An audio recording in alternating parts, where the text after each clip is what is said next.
de agora, o resumo dos fatos que são notícia no seu estado, no Brasil e no mundo. Jornal Central. Jornal Central. Compromisso com a imparcialidade. Uma produção do Departamento de Jornalismo da Central de Notícias. Apresentação: Humberto Fernandes e Tereza Cristina. Idosos são vítimas de violência no interior do Maranhão no fim de semana. Em Codó, a vítima foi um senhor de 80 anos. Em Coroatá, uma idosa foi vítima de espancamento. O fim de semana também foi de acidentes e colisões na BR-316. Em Londres, o governador Flávio Dino defende investimentos na educação e no Sistema Nacional de Segurança. Mais de 60% dos maranhenses acima de 14 anos não concluíram o ensino médio. Crédito facilitado ajuda pequenos empreendedores no Maranhão. Moto goleia o Ipiranga do Amapá e se isola na liderança com 100% na Série D. O Sampaio Corrêa empata com o Santa Cruz e segue líder da Série C. E um estudo revela qual a internet mais rápida do país. Está no ar o Jornal Central desta segunda-feira, dia 20 de maio de 2019. Jornal Central. Jornal Central. Jornal Central. Compromisso com a imparcialidade. Tempo e temperatura. Nessa segunda-feira, pancadas de chuva a qualquer hora do dia no litoral do Maranhão. Muita instabilidade, pancadas de chuvas localizadas que poderão ser fortes e vir acompanhadas de trovoadas a qualquer hora do dia nas cidades de São Luís e Rosário. A máxima nestes dois locais é de 31 graus. Tem chuva a qualquer momento nas cidades de Ribamar, Fiquene e Imperatriz. Máxima de 34 graus nessas localidades. Em Riachão, chuvas localizadas com máxima de 33 graus. Para amanhã, terça-feira, dia 21, sol forte, calor e pancadas de chuva no Maranhão. Plantão policial. O idoso identificado por Antônio, austríaco de 80 anos de idade, conhecido por Tunico, foi encontrado morto nesse fim de semana dentro de sua residência na cidade de Codó. O idoso estava dentro do quarto com sinais de violência. Pertences dele foram levados. Testemunhas informaram que a casa do idoso, que morava sozinho, era muito frequentada por pessoas e que ele já teria sido alertado a respeito. Na cidade de Coroatá, uma idosa também foi encontrada morta com sinais de espancamento. Da região, vamos saber mais detalhes sobre esse caso com o repórter Antônio Silva. O crime aconteceu na madrugada da última sexta-feira. Maria Antônia da Silva, de 65 anos, morava na rua São Raimundo, bairro da União. Teve a casa invadida por elementos ainda não identificados. A idosa foi espancada e ainda violentada sexualmente antes de morrer. O quarto da senhora foi revirado e objetos foram levados pelos ladrões. O corpo de Maria Antônia foi encontrado por uma vizinha que sentiu sua ausência e foi até a casa dela. Quando abriu a porta, encontrou a idosa morta no corredor da residência. A PM e a Civil estiveram no local, colheram informações, mas até o momento ninguém foi preso. Este é o segundo caso de homicídio registrado em Coroatá envolvendo idosos em menos de 2 meses. O primeiro, a aposentada Raimunda Ferreira Lima, de 81 anos, morreu depois de ficar uma semana internada na UTI do Hospital Macro Regional. Ela teve a casa invadida por 2 ladrões e acabou sendo espancada. Neste caso, os autores foram presos. Central de Notícias. De Coroatá, Antônio Silva. O repórter Antônio Silva ainda tem outra informação sobre a prisão de um homem suspeito de matar a própria companheira a tiros de espingarda.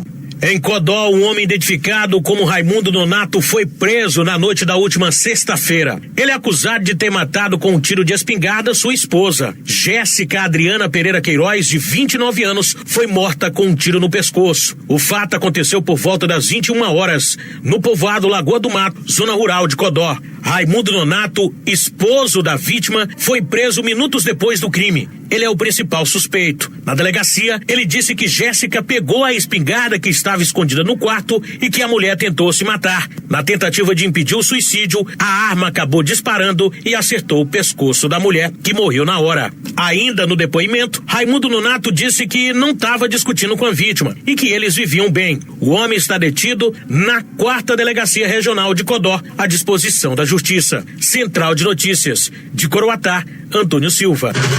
Em Barra do Corda, a mulher é encontrada morta dentro da própria residência. Luziane Santos. A vítima foi identificada como Elisandra da Silva Brasil de Araújo. Ela foi encontrada morta dentro da própria casa. Isso por volta das 2 da tarde deste domingo, no bairro Tamarindo, em Barra do Corda. De acordo com a polícia, o principal suspeito do crime é o ex-companheiro da vítima, Manuel William da Silva Nascimento. As investigações apontam para um suposto crime de feminicídio. Manuel desapareceu logo após a notícia da morte da jovem. Levando consigo algumas roupas e uma mochila, o suspeito fugiu em uma motocicleta e está sendo procurado pela polícia. Central de Notícias, direto da redação de São Luís, Luziane Santos.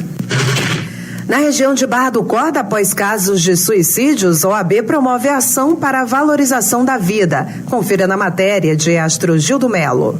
Falando sobre essa ação social promovida pela OAB, a subseção da OAB em Barra do Corda, nos encontramos com o advogado Frei Hugo, franciscano da Ordem Menores Capuchinhos, e vai falar nossa reportagem da sua vida como religioso e também da sua vida de pessoa da sociedade. A OAB não é alheia, aos acontecimentos da sociedade, porque às vezes a gente pensa que os advogados têm a sua atuação somente nos tribunais, nas audiências, mas a OAB ela vai muito além disso. Ela se volta também para as questões sociais, principalmente aquelas que requer mais atenção. E no momento aquela que mais nos chama atenção é a questão da valorização da vida, em que se encontra muito frágil e que através dessa ação social, que é compartilhar com toda a sociedade, o seu empenho, mostrando que a vida tem um valor. No próximo bloco, cidades de Barão de Grajaú e Aldeias Altas cediam audiências públicas para o recadastramento biométrico. Estamos apresentando Jornal Central. Jornal Central. Oferecimento Sebrae. Empreendedorismo que transforma.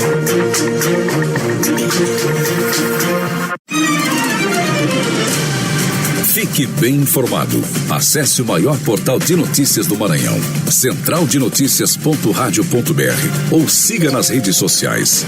No YouTube, Central de Notícias. Facebook e Instagram, Central de Notícias MA. Twitter, CN Jornalismo. Fale direto conosco no WhatsApp 989-8305-1572. Se inscreva, curta e compartilhe. Central de Notícias. Compromisso com a imparcialidade. Voltamos a apresentar Jornal Central. Jornal Central. Oferecimento Sebrae. Empreendedorismo que transforma. Trânsito. Colisão entre 3 veículos de carga deixa um ferido na BR-316. As informações com o repórter André Marques. Segundo a Polícia Rodoviária Federal, a colisão envolvendo 3 veículos de carga deixou uma pessoa ferida na manhã deste domingo na BR-316, no município de Pio 12, a 270 quilômetros de São Luís. O acidente aconteceu no quilômetro 315 da BR-316, quando uma carreta teria reduzido a velocidade bruscamente por conta de um buraco e foi colhida na traseira por outra carreta que seria da mesma empresa. De acordo com a Polícia Rodoviária Federal, o veículo que bateu na traseira colidiu tirando para a esquerda, no momento em que bateu em um outro caminhão que estava seguindo no sentido contrário. O condutor do veículo que bateu na traseira ficou preso nas ferragens, mas conseguiu sair com apenas ferimentos leves. A Polícia Rodoviária informou que após o acidente, os 3 veículos de carga pesada foram removidos para fora da pista com o intuito de liberar a rodovia que corta o Maranhão. Central de Notícias de São Luís, André Marques. Também na BR-316, um motociclista morreu após uma colisão com um ônibus no sábado. Da região, repórter Odair Alves. Na manhã do último sábado, dia 18, um homem identificado como Arlan, de aproximadamente 30 anos, faleceu após colidir frontalmente com um ônibus na BR-316, no perímetro urbano de Pio 12. Arlan trafegava em uma motocicleta quando colidiu com o ônibus da empresa Santa Clara. O impacto foi tão forte que a moto incendiou de imediato. A polícia militar realizou a preservação do local do acidente até a chegada da PRF. Uma das causas prováveis para o acontecimento do acidente é que, em parte da avenida da cidade, está com o trânsito interditado por causa de várias crateras que se formou durante o período chuvoso. E por isso é rotina os motoristas trafegar na contramão nesta avenida. Central de Notícias de Pio 12, Odaí Alves. Política. Em uma palestra em Londres, o governador Flávio Dino defendeu investimentos em educação e no Sistema Nacional de Segurança Pública. Confira na matéria de Gervis Castro. Ele foi convidado para um painel onde foram discutidos vários aspectos em segurança pública. Flávio Dino abordou sugestões para os poderes executivo, legislativo e judiciário, defendendo a aplicação das atuais leis penais. Ao legislativo, primeiro, não mexer em leis penais e processuais penais, não aprovar pacote algum, pacote dito anticrime, porque se quer a análise de impacto sobre a população carcerária, sobre o custo disso, de colocar mais de 200, 300 mil pessoas nas penitenciárias sem nenhum estudo científico sobre isso. É preciso uma espécie de moratória para as leis penais e processuais penais. De São Luís, Gervis Castro. As cidades de Barão de Grajaú e Aldeias Altas cediam audiências públicas para o recadastramento biométrico. Repórter Taliana Luz. Os municípios de Barão de Grajaú e Aldeias Altas cediam nos dias 21 e 23 de maio audiências públicas sobre a biometria e a segurança do processo eleitoral. Os eleitores dos dois municípios serão cadastrados biometricamente e as audiências têm o objetivo de esclarecer os eleitores sobre a ação que é obrigatória. Em Barão de Grajaú, a audiência está marcada para ocorrer às 16 horas na quadra poliesportiva do Colégio Domingos Machado nesta terça-feira, dia 21. Em Aldeias Altas, a audiência está marcada para as 16 horas do dia 23, no auditório da Escola Antônio Ferrari, que fica localizada na rua José Feitosa Mourão, sem número, Centro. Um total de 3.524.753 eleitores estão aptos a votar no estado, segundo o TRE. A meta é recadastrar os eleitores das 125 cidades restantes até maio de 2020. Central de Notícias, de São Luís, Taliana Luz. Em instantes aqui no Jornal Central. Crédito facilitado ajuda pequenos empreendedores no Maranhão. Estamos apresentando Jornal Central. Jornal Central. Oferecimento Sebrae. Empreendedorismo que transforma. Direto da Assembleia. Tramita na Assembleia o projeto de lei da deputada Betinha, que trata da implantação de caminhos de acesso adaptados para pessoas com deficiência nas praias de todo o litoral maranhense. O objetivo desse projeto de lei é que pessoas com deficiência físicas, visuais, tenham acesso às nossas lindas praias, que cada um deles possa sentir a areia, sentir o ar. Esse foi o grande objetivo do meu projeto de lei. O deputado Vinícius Louro repercutiu na tribuna da Assembleia as ações que estão sendo desenvolvidas em Pedreiras e municípios da região do Médio Mearim. O governo do estado do Maranhão atendeu às reivindicações do deputado daquela terra, Vinícius Louro, e hoje é realidade na cidade de Pedreiras. Muitos bairros como Eugênio, Mutirão e outros foram asfaltados graças ao governo do estado do Maranhão e o deputado Vinícius Louro. Parabéns, Pedreiras, pelos seus 99 anos de emancipação política. Assembleia Legislativa do Maranhão. Voltamos a apresentar Jornal Central. Jornal Central. Oferecimento Sebrae. Empreendedorismo que transforma. No primeiro trimestre de 2019, 63% dos maranhenses acima de 14 anos de idade não haviam completado o ensino médio. É o que revela a última pesquisa nacional por amostragem de domicílio contínua do Instituto Brasileiro de Geografia e Estatística, IBGE. O estado ainda fica atrás de Alagoas, com 65%, e Piauí, com 63,8%. A porcentagem do Maranhão representa ao todo 3.386.000 pessoas sem o ensino médio completo. Em relação ao ensino fundamental completo, 53,6% concluíram essa etapa da educação. Já quando se trata de ensino superior, apenas 7,1% possuem diploma. Norte e Nordeste são as regiões com menor índice de escolaridade, ou seja, mais pessoas não concluíram esta etapa do ensino nesta parte do país. Serviços e utilidade pública. Crédito facilitado ajuda pequenos empreendedores no Maranhão.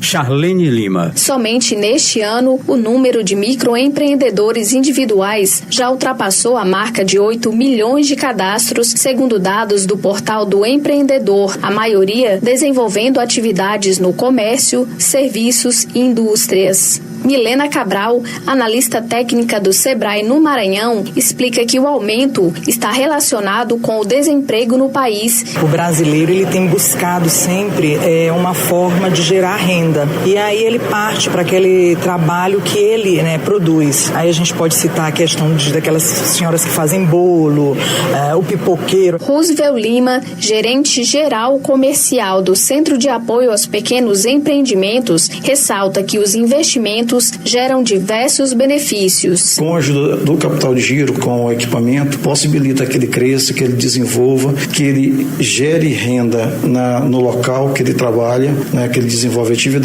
e também possibilita a geração de emprego, ocupação e renda na comunidade. Ailton Fortes, superintendente estadual do Banco do Nordeste no Maranhão, revela que a instituição aplicou cerca de 9 bilhões de reais em 2018, beneficiando mais de 2 milhões de microempreendedores. Esse programa tem um diferencial de ter crédito rápido e adequado ao perfil do negócio. Ano passado, o banco aplicou em toda a sua área de atuação 9 bilhões de reais aproximadamente, com previsão para crescimento para o ano de 2019 de 20% no volume de aplicação total para o segmento. De São Luís, no Maranhão, Charlene Lima. Produção da indústria sucroalcooleira deve crescer quase 17% no Maranhão. Daniel Amorim. Foi dada a largada para a safra 2019-2020 da indústria sucroalcooleira do estado. O evento que marcou esse início foi realizado na Fazenda São José, de propriedade da Agroserra, empresa que produz cana-de-açúcar e outros derivados como etanol, na cidade de São Raimundo das Mangabeiras. A solenidade contou com a presença de produtores, autoridades locais, prefeitos da região, da senadora Elisiane Gama e do governador em exercício Carlos Brandão. No Maranhão, a previsão é que a produção geral tenha um crescimento de quase 17%. Segundo Luiz Otávio Alves, gerente regional da Brasil Agro, que produz cana-de-açúcar, essa expectativa de crescimento se deve a vários fatores. Isso é fruto do investimento que a gente vem fazendo no canavial, com renovação dos canaviais, revitalizando canaviais, adubação, controle de praga e investindo no plantio. O governador em exercício, Carlos Brandão, afirmou que a gestão estadual é parceira do empresariado maranhense. Um empreendimento que gera milhares de empregos, gera renda para as pessoas e a gente só tem que estar ao lado desses empresários que trabalham pelo Maranhão. Portanto, um evento muito importante e a gente termina sendo parceiro. Esses eventos só se sustentam porque tem a parceria do governo do estado, tem a parceria das prefeituras, dos empresários. Então nós estamos aqui exatamente para dizer isso. Nós somos parceiros, somos amigos e estamos aqui para ser colaborador desse grande projeto que gera aí milhares de empregos. São Raimundo das Mangabeiras, Daniel Amorim. Você confere no próximo bloco. Estudo revela qual a internet mais rápida do país. Estamos apresentando Jornal Central. Jornal Central. Oferecimento Sebrae. Empreendedorismo que transforma. O governo do estado lançou o cheque Cesta Básica Gestante para ajudar as mães maranhenses. Elas vão receber R$100 durante 9 meses. 6 meses a cada consulta pré-natal e mais 3 meses depois do nascimento. Mas atenção, para receber, a mãe precisa se cadastrar na Secretaria de Saúde Municipal nos 3 primeiros meses de gravidez e estar no CadÚnico. E as prefeituras precisam aderir pelo site saude.ma.gov.br. Governo do Maranhão. Governo de todos nós. Voltamos a apresentar Jornal Central. Jornal Central. Oferecimento Sebrae. Empreendedorismo que transforma. Clientes da Claro contam com a internet móvel mais rápida do país, com velocidade média de 10,17 megabytes por segundo. A Vivo ocupa a segunda colocação com 8,32 megabytes por segundo. A TIM tem a terceira posição com 7,97, enquanto que a Oi ocupa a lanterna com 6,5 megabytes por segundo. As informações fazem parte de um estudo publicado pela empresa canadense Tutela, especializada em medições de 4 e 3G. A Claro também tem a maior velocidade de upload de arquivos quando o usuário envia documentos pela internet. A funcionalidade impacta, por exemplo, na transmissão de fotos e vídeos pelo WhatsApp. Os clientes da TIM são os que mais frequentemente se conectam à internet 4G, cujas velocidades são maiores. A Claro tem a segunda maior disponibilidade de 4G. Vivo e Oi ocupam as últimas posições. Governo Federal lança campanha nacional de doação de leite materno. Marcelo Castilho. O Ministério da Saúde estima que todos os anos aproximadamente 150 mil litros de leite humano são coletados, processados e distribuídos a recém-nascidos de baixo peso que estão internados em unidades neonatais em todo o país. Mas apesar dos esforços, o leite materno coletado não é suficiente para atender toda a demanda. A campanha, que se chama Presenteie a Vida, Doe Leite Materno, vai incentivar as mulheres em período de amamentação a doarem para bancos que atendem bebês prematuros que necessitam de cuidados especiais. São campanhas direcionadas para os bebês. Eles são a vida pulsando na nossa frente e nós vamos atrás da vida. Todos aqueles que querem, podem e desejam ser parceiros da vida, utilize sua rede social para o bem, utilize sua rede social para fazer um gesto bacana, compartilhe, fale, converse. Esporte. Moto goleia o Ipiranga do Amapá e se isola na liderança com 100% na Série D.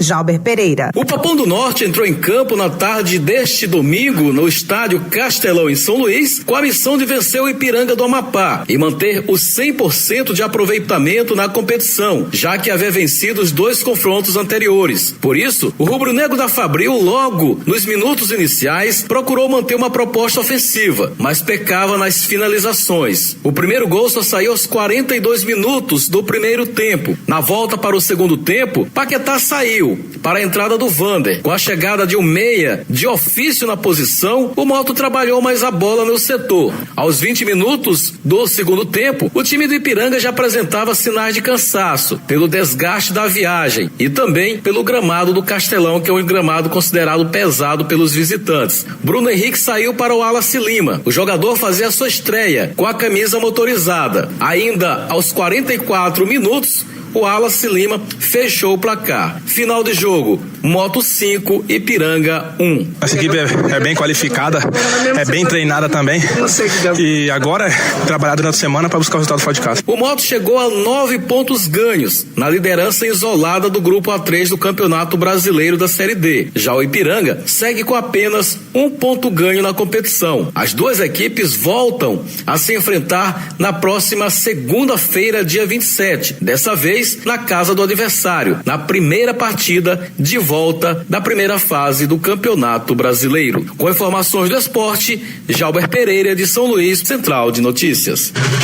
Sampaio Corrêa empata com Santa Cruz e segue líder na Série C. Jalber Pereira. Jogando fora de casa, o Sampaio Corrêa conseguiu um empate importante na tarde do último sábado diante da equipe do Santa Cruz, em Recife. Com 2 gols de Salatiel Júnior e 1 gol de Ulisses, o time do Povo conseguiu mais um ponto fora de casa e se mantém na liderança do Grupo A do Campeonato Brasileiro da Série C. Mesmo saindo em desvantagem no placar 3 vezes, o time boliviano foi atrás do resultado e conseguiu o empate. Agora, o time do Povo tem 8 pontos ganhos na competição, obtidos de 2 vitórias e 2 empates, conquistados nesse Campeonato Brasileiro da Série C. O Sampaio volta a campo contra o Palmeiras no estádio Castelão, pela 3ª fase da Copa do Brasil. O time tricolor jogará no próximo domingo contra o Ferroviário de Fortaleza, também em São Luís. Esse jogo será o duelo entre o primeiro e o segundo colocado do Grupo A dessa competição. Outro maranhense a entrar em campo pela Série C também no sábado foi o Imperatriz. O Cavalo de Aço, mais uma vez, não conseguiu se aproveitar do fator mando de campo diante dos seus torcedores no estádio Frepifan da Abadia, e com a missão de fazer o dever de casa, o Imperatriz, além de criar pouco durante todos os 90 minutos, ainda errou muito nas finalizações. O jogo terminou empatado por 0-0. Com o resultado, o time da região tocantina ocupa a 5ª colocação do Grupo A, o mesmo grupo do Sampaio. No final da partida houve protesto da torcida e o técnico Rui Scarpino poderá estar deixando o cargo a qualquer momento. Com informações do esporte, Jalber Pereira, de São Luís, Central de Notícias. O Jornal Central é uma produção do Departamento de Jornalismo da Central de Notícias. Fale conosco pelo WhatsApp 98305-1572. Acesse o nosso portal centraldenoticias.radio.br. A técnica do Jornal Central é de James Chaves. A apresentação foi de Humberto Fernandes e Tereza Cristina. Estaremos de volta amanhã neste mesmo horário aqui na sua emissora. Até lá. Acabamos de apresentar Jornal Central. Credibilidade e profissionalismo. Jornal Central. Jornal Central. Jornal Central. Uma produção do Departamento de Jornalismo da Central de Notícias. Jornal Central. Oferecimento Sebrae. Empreendedorismo que transforma. Fique bem informado. Acesse o maior portal de notícias do Maranhão, centraldenoticias.radio.br, ou siga nas redes sociais. No YouTube, Central de Notícias. Facebook e Instagram, Central de Notícias MA. Twitter, CN Jornalismo. Fale direto conosco no WhatsApp 989-8305-1572. Se inscreva, curta e compartilhe. Central de Notícias. Compromisso com a imparcialidade.